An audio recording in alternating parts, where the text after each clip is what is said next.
नमस्कार, मेरा नाम है शिवम पांडे और आप देख रहे हैं द ब्लिंक। 28 अप्रैल की सुबह सुबह उत्तर प्रदेश के बुलंदशहर से एक दुखद खबर आई। खबर क्या थी? उत्तर प्रदेश के बुलंदशहर डिस्ट्रिक्ट के अनूप शहर एरिया में पगोना गांव में एक मंदिर में 2 पंडितों का शव लहूलुहान अवस्था में मृत पाया गया। इस घटना को भी कम्युनल रंग में रंग देने से पहले ही मैं आपको बता दूं कि इस हत्या के आरोप में एक व्यक्ति को गिरफ्तार किया गया है, जिस पर आईपीसी की धारा 302 के तहत मर्डर का चार्ज लगाया गया है। व्यक्ति दलित समाज का था और यह हत्या पुराने विवाद को लेकर हुई है।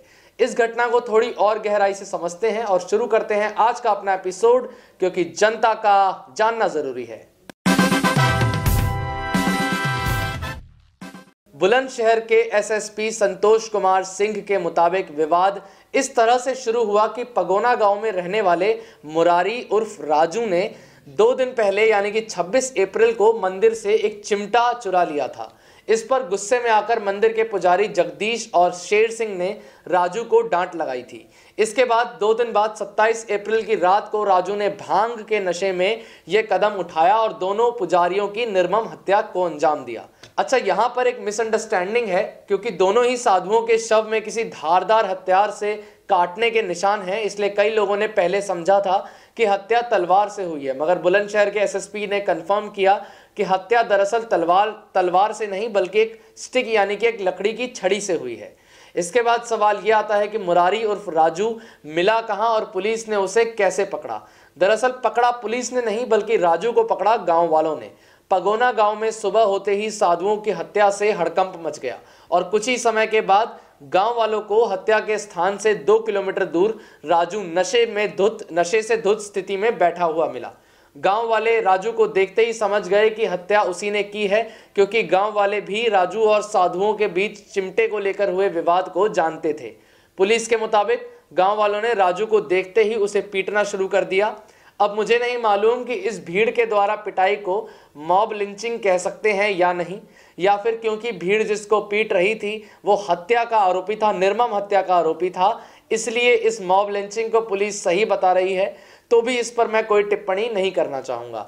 भीड़ ने राजू को पीटने के बाद उसे बुलंदशहर पुलिस के हवाले कर दिया। इस हत्या की रिपोर्ट मीडिया को बताते वक्त बुलंदशहर के एसएसपी संतोष कुमार सिंह ने आरोपी राजू की जाति को भी मेंशन किया। उन्होंने बताया कि राजू एक दलित व्यक्ति है। इस पर द क्विंट ने संतोष सिंह से पूछा कि इन्होंने जाति का जिक्र क्यों किया है, तो इसका जवाब उन्होंने ये दिया कि आजकल मीडिया इस तरह की खबर को मिस रिप्रेजेंट करती है और खामखा इस तरह के क्राइम को कम्युनल रंग देने की कोशिश करती है। उन्होंने साफ करते हुए कहा कि उनके कास्ट का जिक्र करने का सीधा मोटिव यह था कि वो इस बात को हाईलाइट करना चाहते हैं कि जिसकी हत्या हुई है और जिसने हत्या की है वो दोनों ही हिंदू धर्म से ताल्लुक रखते हैं। इसके साथ ही यूपी सरकार ने भी इस मामले में सख्ती दिखाई है और वरिष्ठ अधिकारियों को दोषी के खिलाफ सख्त कार्रवाई करने और एक विस्तृत रिपोर्ट प्रस्तुत करने के लिए निर्देशित किया है। अब आते हैं इस वीडियो की आखिरी और सबसे दिलचस्प भाग पर। इसे शुरू करने से पहले ही मैं एक बात साफ कर देना चाहता हूं कि यह मेरी अपनी ऑब्जर्वेशन है। इसे सीधा सीधा समझते हैं। महाराष्ट्र के पालघर में 2 साधुओं की निर्मम हत्या हुई। महाराष्ट्र के सीएम उद्धव ठाकरे ने मामले में सीआईडी जांच की अनुमति दी।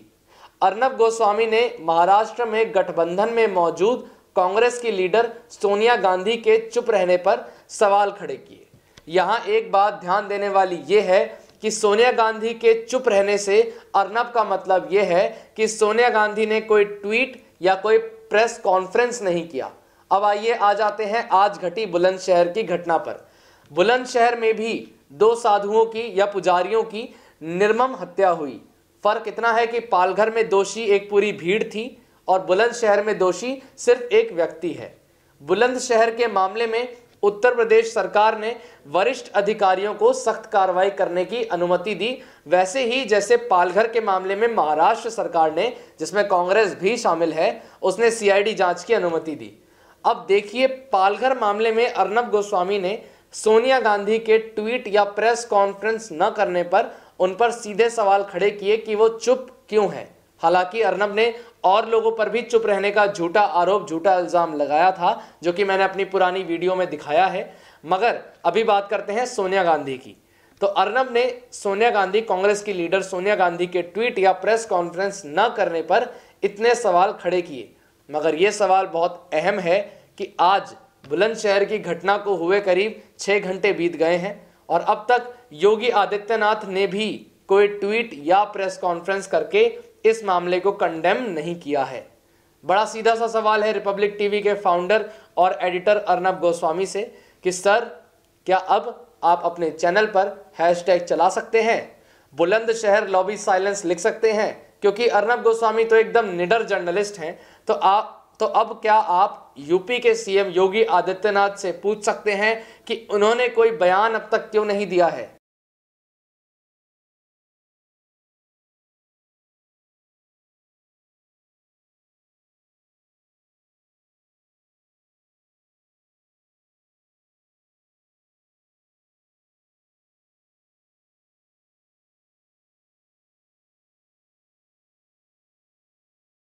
आखिर में मैं बस इतना कहना चाहूंगा कि आप इन जैसे कम्युनल हेट्रेड फैलाने वाले जर्नलिस्ट से कृपया दूर रहें और अपने मन में पॉल्यूशन भरने से अपने आप को बचाएं।